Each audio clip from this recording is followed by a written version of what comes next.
Good evening, and welcome to Chicagoland Prison Outreach virtual banquet. I know we are not in the Serbian hall enjoying a delicious dinner and having conversation around our table. But tonight, I want to invite you to Outreach Career Center. This is a place where men and women who were formerly incarcerated learn carpentry or welding. This evening of Thanksgiving has always been significant in the history of CPO. It's where we celebrate our board of directors, our staff, our volunteers, our prayer supporters, and our donors. And so tonight, you will again hear stories of life transformation. You'll have an opportunity to give to this most important work. So I pray that you'll enjoy these next few moments we have together. In 1987, Dan Sweats began his ministry at Cook County Jail as a volunteer with Good News Jail and Prison Ministry. And tonight we will hear testimonies of individuals that was with Dan back in 1987. In 1994, 5 South Holland businessmen invited Dan Sweats and Raj Trimster to organize an organization that would facilitate a full-time prison ministry. And so in 1994, CPO was organized as a 501c3 nonprofit organization. In 1997, CPO added an additional chaplain to serve alongside of Dan Sweats at the Cook County Boot Camp. Also in 1997, the Life Learning Program was established at Cook County Jail in partnership with 2 other prison ministries. In 2001, CPO started Outreach Christian School to provide educational programs at Cook County Jail. In 2005, Outreach Christian School began providing vocational training programs right here at Outreach Career Center. In 2007, Outreach Christian School began offering welding classes. In 2015, CPO began to offer ministry programming at River Valley Juvenile Detention Center. In 2016, our founder and director of ministry, Dan Sweats, established a life learning program in Westville, Indiana. We are excited about our in-prison ministry. We're serving at Westville Prison in Indiana, River Valley Juvenile Detention Center, and Cook County Jail. Let's hear some stories from some of the men in our life learning program at Cook County Jail. You know, being here for 5 years and me being like this, like everything taken away from me, I felt real down. I found myself acting like I wouldn't normally act if I wasn't in here. Lo and behold, I found myself in Division 10. Cellmate tells me that this is a Christian deck, it's laid back, and a speaker came in, a guest speaker. His name is David Allo, and I was sleeping. He wakes me up and I hear him talking, and I just found myself listening. Then little by little, I started attending the deck prayers. Then little by little, I started singing songs with him. And then now I'm reading the Bible and I'm writing songs myself. I find myself changed and feeling better about myself and in my circumstances being in here. And keep faith and submit to God. I committed a crime that I'm very shameful for. And when I got in my cell, my cellie, he mentioned that I was on a Christian deck, and he told me what it was about, what they do. And he asked me if I would be willing to stay on a tier and participate. And I said, sure, why not? Once I opened the Bible, I was just in awe. I was like, wow, I've been sitting all my life being unfaithful and not caring for other people. And I had no fruits of the Spirit at all. I was like, I got to quit what I was doing. I surrendered to him and I let him know to take my heart. I pray for self-control and for strength and wisdom every day. And, he's helped me a lot. I didn't get arrested. I got rescued. I got rescued. You can see by these slides that we are involved in the lives of men and women who are incarcerated. Now come with us to Outreach Christian School's welding program and you can see how we are involved in the lives of those who've been released from incarceration. I'm glad you can join me here at our Weldon School. Chicagoland Prison Outreach exists to show God's love to offenders and their families by teaching the gospel, providing biblical mentoring, educational programs to equip offenders to live productive and godly lives. And in just a few moments, you are going to hear a powerful story from Ulysses Ruff, a carpentry graduate, and from Walter Harris, a Weldon graduate. My name is Ulysses Ruff. I am 36 years old. I am a graduate of CPO's carpentry program. I graduated in 2005, and now, 2020, I am the president of my own company, Ruff Framing Incorporated. So before I was in the program, I was actually fighting a case. I was fighting a case in DeKalb County. When I started the pre-apprenticeship, there were maybe a class of maybe 30 individuals. By the time I finished the 4-year apprenticeship, there were only 2 people that graduated with me. It was my relationship with Christ was the thing that actually anchored me throughout all of it. If you don't have that driving force of God being your anchor and being the one who is your provider, then I think you'll find yourself being lost. My commitment to lead others has ultimately been empathy that I've had for them because I was broken and because I didn't have it all together. Yes, I am, to this day, a Class 4 felon. But I'm a felon who can understand someone that's gone through something that's made a mistake and not allow that mistake to define who they are. I will let donors know, potential donors know, that I am a recipient and graduate of this program.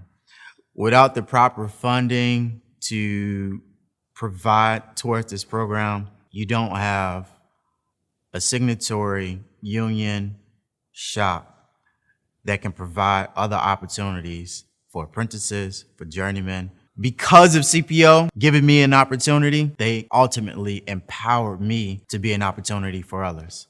If you want more stories like this, give to this program, make a donation, and make testimonials out of these potential people. Everyone has a story, and if we continue to build on those stories, we make impact in waves and waves and waves that just one person can show, hey, my story can impact you, and your story can impact others.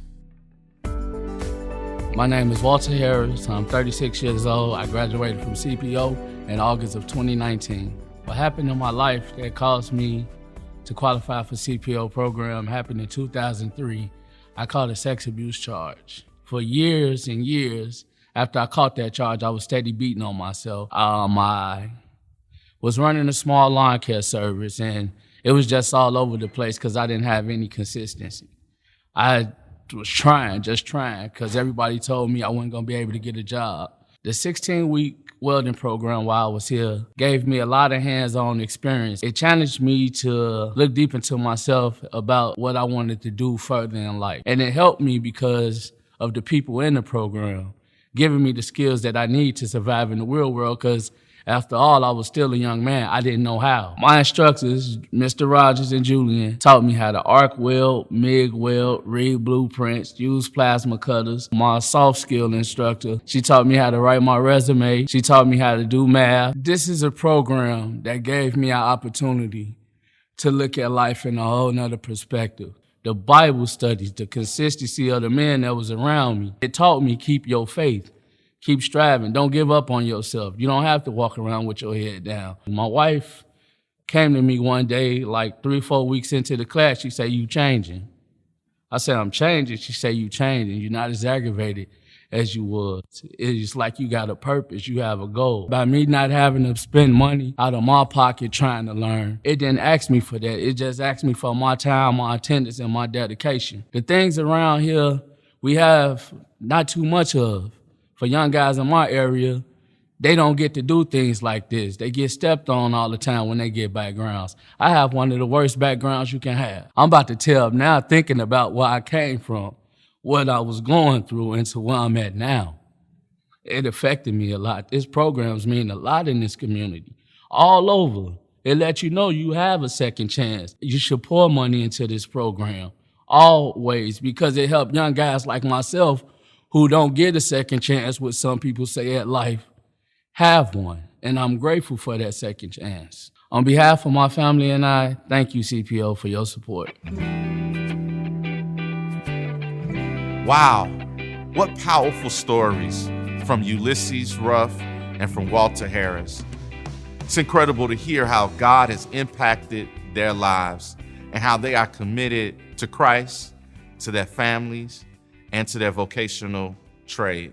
We've also heard them speak about giving and contributing to Chicagoland Prison Outreach. In just a little while, we'll have a time for you to give. I want to ask that you would even now begin to pray how the Lord will lead you into giving to this most important work.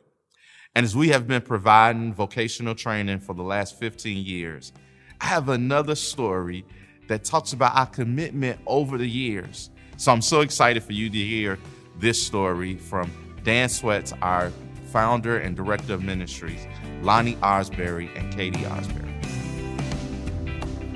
Before I was incarcerated, of course, I wasn't saved. And so the life that I lived was an ungodly life. I was charged with armed robbery and attempted murder. As a recidivist, I was facing a maximum extended term sentence of 60 years for the armed robbery and a maximum of 30 years for attempted murder. I knew I had lost everything, including my wife and family.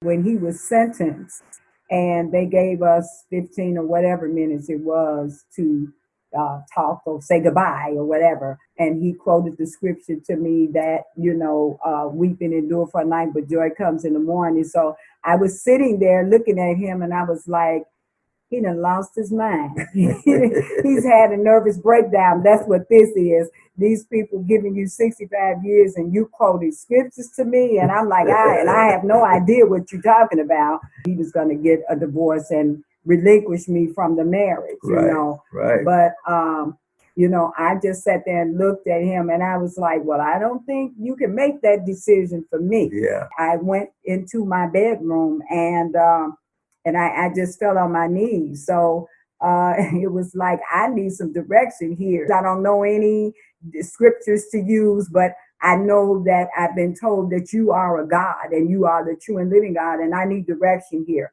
So what do I do here? Do I leave my husband or what do I do here? I heard the Lord say to me, he said, well, if you're finished crying and feeling sorry for yourself, he said, you can get up and you go do my work and I will do your work. And I met Dan in the county jail in 1990.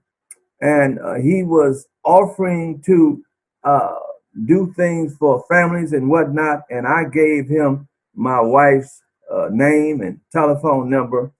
And he actually adopted our family. When he phoned me, you know what I'm saying? I was kind of suspicious and I'm like, what? He's like, well, your husband gave me this number and we just want to know if there's anything that we can do. And it was like, well, people don't really do that. People don't really get involved in other people's hardships and things that they were going through. Every time when it was time for the kids to go back to school, even Uncle Dan would call, do the kids have their book bags and things of that nature? And I'm like, well, what kind of people are these? You know what I'm saying? That are, inquiring about, what you need and your shortcomings and everything. And every time he would come through and he would provide, and he would also always get that prayer in. He would always keep that prayer going. That was my strength. That was my support system, with Uncle Dan and Chicagoland. He's just been a blessing to my wife and family for 30 years. He's just been faithful to them. Yes. Everything that she ever needed during that time, if she called him Uncle Dan. Uncle Dan. If she called Uncle Dan, he would come through. My youngest son was 2 years old at the time. that I went in. So she definitely needed some help. And he'll be 33, the 19th this month. I had no idea. I had no clue that I was going to be able to handle this. I had no idea that I was going to be able to do this with the children, with Rodney depending on me, pulling on me, the other two boys and Lonnie Jr., and even Rashana, and she's disabled. So I just didn't see myself with the wherewithal and the strength. But God sent Uncle Dan and Chicagoland. I just thank and praise God for the connection, for the fellowship, and just what he's continuously doing with the sponsors and with the families that have joined Chicagoland. And that have began to support you guys. And it's a God's work. It's a God's work, and it's marvelous and it's real. It is difficult for me to come up with words to describe while I was incarcerated that my wife would have this kind of support from CPO. People don't do the things that Dan do. It's a few of them out there that do a little of this and a little of that. But to be faithful to my wife and family like he was, that's unheard of. Mm-hmm. And I could be knowing that this man here, I could trust him around my wife and around my family. He was a man of integrity. I sensed that from the time I met him. Yes. When I gave him her information and whatnot, I sensed that about him. He said, well, I'll go and I'll call her and I'll see what I can do for them, And I just told him I appreciate that, and that was it. He did it from that day forward. He continued to do it every year, every time. She could just call him if she really needed something. And she wouldn't call him unless she really needed something. But if he never said no, not one time did he say no. Amen. Can you imagine how that would make me feel when I'm locked up and incarcerated and I can't do anything for my own family? That was just such a blessing, such a blessing. Yes. I just thank God for Dan and the CPO. I thank God for them. Amen. Yeah. Yes, indeed. I thank God for bringing Lonnie and Katie into my life, because it's certainly been perhaps more of a blessing to me than it's been to you guys to have been a part of your family, and for trusting me and just receiving me into your family. Back in 1990, even though Chicagoland Prison Outreach didn't even exist at that time, and it was not till 4 years later that Chicagoland Prison Outreach was birthed, I think that our relationship was a huge part of making that happen, understanding the need and understanding how important it is and how comforting it is for someone who's incarcerated to know that there's someone who cares about their family. And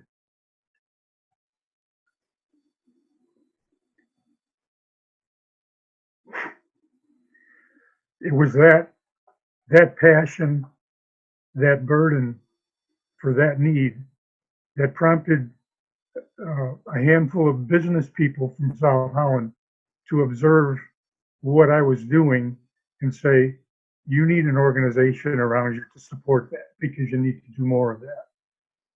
And so there's a sense in which Lonnie and Katie Arsbury were a very integral part in what ultimately resulted in the existence of Chicagoland Prison Outreach as a reality. What a blessing that is to me. I can't tell you how much Aunt Judy and I are blessed to know you guys and to know that we've been a part of your lives for so long. I look forward to seeing the awesome things God's going to do through your lives, in part at least because we connected 30 years ago.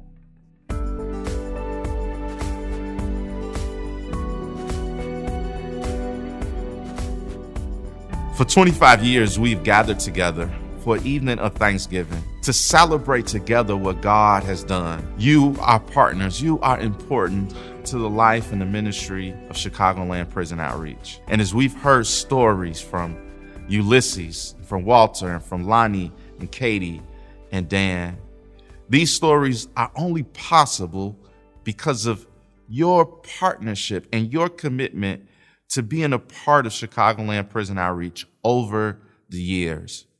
And again, we need your support. 82% of the funds that you give to Chicagoland Prison Outreach goes directly to programs. 9% goes to administration, and another 9% goes to fundraising. Your contributions are so critical to the life and the ministry of CPO.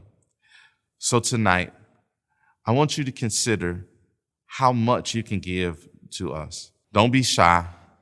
No check is too large. And friends, really no check is too small. Our goal tonight is to raise $80,000. And those funds will allow us to continue to reach those who are incarcerated, those who have been released from incarcerated, and their families. You can give right now. You can go to www.cpoministries.org, or you can give by mail. Mail your checks to Chicagoland Prison Outreach, P.O. Box 63, South Holland, Illinois, 60473. For more information, please feel free to call our office at 708-331-3301. Thank you for giving generously to help us to reach our goal this year. And I want to give a thanks to all of our sponsors and a special thank you to all of our board of directors and our staff and all of our volunteers. Now, as we always do, we close our banquet by singing Amazing Grace. And this evening, a life learning graduate at Cook County Jail, Division 10, David Johnson, will sing for us Amazing Grace. Amazing grace, how sweet the sound that saved a wretch like me. I once was lost, but now